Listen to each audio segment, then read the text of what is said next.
Okay, so hi, welcome to civic education class. So today we want to look at the introduction to civic education.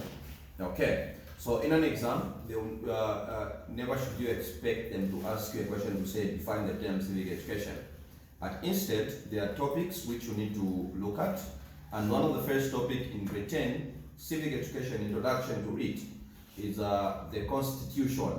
Okay, so now I'll start by defining what a constitution is. So the constitution has been defined in so many ways from different authors. So my book, the one I'm using, I'll define a constitution as a system of laws, customs, and principles usually written down according to which a country is or an organization is governed. Okay, so you need to understand that in every house, in every country, there is rules and regulation. Okay, so therefore, those rules in civic education have been termed as a constitution. Now, we have said a constitution is a system of laws, customs. Now, what is a custom? So a custom refers to accepted traditions and habits of the people in a society. So in every society, there is a certain custom which is used to govern the society. Okay, so a constitution is the supreme law of the land. In other words, to which all the laws are subordinate. Okay, so in other words, you are saying that the constitution is a supreme law to which all other laws are subordinate. Okay, now a nation needs a constitution in order to regulate the activities of its citizens. Okay, so this constitution is there in order to regulate the activities of its citizen. So then, what are the types of constitutions? So now, constitution has got types, so there is also categories of constitution. So the types of constitution is written constitution as well as unwritten constitutions. Now, let us look at a written constitution, its merit and demerits. So when we talk of a written constitution, we're saying that this is the constitution in which most of the provisions or contents are documented in a single formal written document. Okay, so this constitution is actually written in one particular document. So all the information is put in one document, single file. Now it is also a set of rules that the citizens of a nation contribute to discuss and agree to be governed by. Okay, so we can also say that countries with written constitution include Zambia. So Zambia uses a written constitution. Botswana uses a written constitution. Tanzania also uses a written constitution. Namibia, South Africa, as well as America. So these are some of the countries which use a written constitution. So in case in an exam they ask you to say, give an example of countries, or give two examples of countries which uses a written constitution. So among Zambia, Botswana, Tanzania, Namibia, South Africa, as well as America, you can choose one of them. Okay. Now, having looked at a written constitution, what are some of its merit? In other words, what are some of its advantages of its known as the written constitution? So number one, it is usually drawn up with great care and deliberations. Okay. Another one, it is that it is clear and definite. So everybody, whether very educated or less educated, they are able to read the constitution and understand, as long as it is a written constitution, because the type of English which is used, it's very understandable by any type of a person, as long as they are able to read and understand. Okay, then apart from these two merits, we are also saying that they are stable and state. So the written constitution, it is stable and state. Apart from that, they are free from manipulation by the judiciary. Okay, so the judiciary can manipulate the constitution. But with this written constitution, it's very difficult for them to manipulate it. Why? Because everything is written. Okay. So now we have got also the last advantage is that it affords protection to the individuals and guarantees people's right. So this constitution, it guarantees the citizens' rights in their own nations. Okay, so those are some of the advantages of a written constitution or merits. Now, what are some of the disadvantages of a written constitution? So, they are not easily adapted to emergencies and changing needs in society.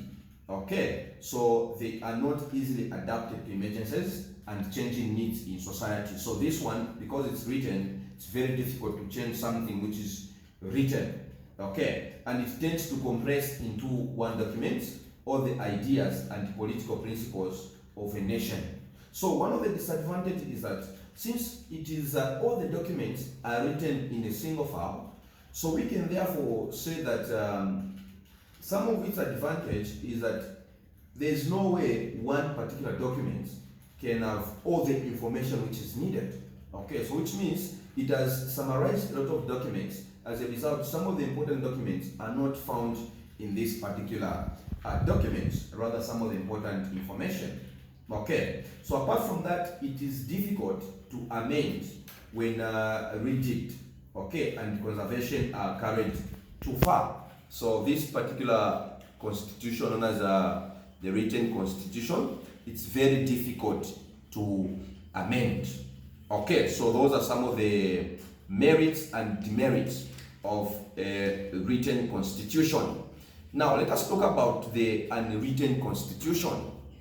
So unwritten constitution is a constitution that has most of its provision not found in a single document, but in a collection of documents, status and traditional practices, okay, that are generally accepted as governing a nation.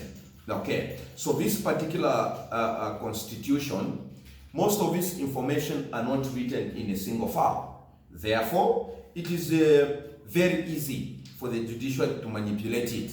Okay, so now examples of countries which uses this type of constitution, it is British. So British, they use this type of a constitution. Okay, let's look at the advantages of an unwritten constitution.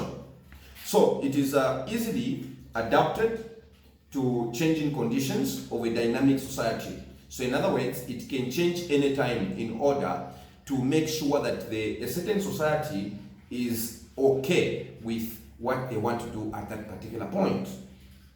Okay, apart from that, it can be bent to meet national emergencies without breaking their framework. Okay, so in case there is a state of emergency, the unwritten constitution can be bent in order to meet the national emergencies. Okay, apart from that, it provides legal means for satisfying popular passions and preventing resolutions. Okay, so it provides legal means for satisfying popular passions and preventing revolutions. Now, what are some of the demerits of unwritten constitution? So demerits, I mean the disadvantages. So one of it is that it is unstable, as it can be bent or twisted easily. So the lawyers can twist it, the judiciary can twist it because it is not a written document. Okay, apart from that, it can be changed or amended according to individuals or parties' wishes and desires. So if a party has come into new government, they can be able to change it in order to suit their political will. Okay, then it is vague because it is unclear and indefinite. So therefore, it cannot really be understood fully by the citizens. Okay, so it requires a high degree of political consciousness in order to understand it among the people. So in order for the people to understand this particular constitution, it needs a degree of political conscience. So in other words, people with so much understanding of the politics are the ones who are able to describe and explain to the common people what this constitution is all about.